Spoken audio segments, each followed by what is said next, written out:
The Philippine Coast Guard, which was at the scene of the latest action in the high seas encounter with Chinese Coast Guard ship, is downplaying the tension portrayed by media reporting, citing the seriousness of the encounter is way below alarming or critical level for now. A surprising declaration in today's Senate hearing on the latest near skirmish between the Philippines and Chinese Coast Guards, as detailed by our Daniel Manalastas in this report. Solicitor General Menardo Guevarra rebutted China's blame game over the collision incident in the Ayungin Shoal.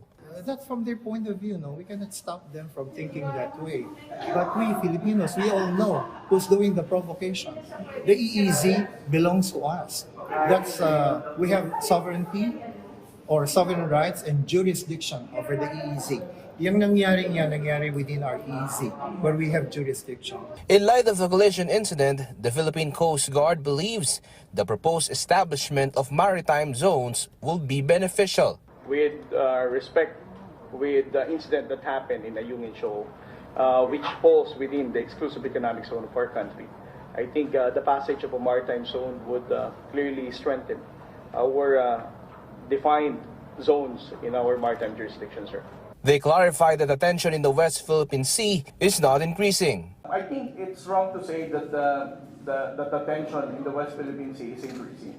I would always tell this to the public that the only reason why there are a lot of news that is being publicized in the past months since we started the Transparency Initiative last February, it's because the national government is allowing the public to be aware of what's happening. Senators condemned the collision incident. Senate President Juan Miguel Zubiri called on China's Coast Guard to respect human lives and abide by the United Nations Convention on the Law of the Sea and other international laws.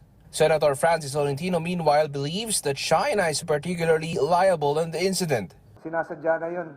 Hindi naman pwedeng dalawang insidente sa minor collision sa isang araw. Yung damage doon sa barko, sa yun na May 2, inayos sa May 2. So yung sira doon sa barko, yun pwedeng maging liable sila doon, plus the civil damages that can probably be secured by the crew. Yung stress, yung psychological difficulties during that moment na binangga sila.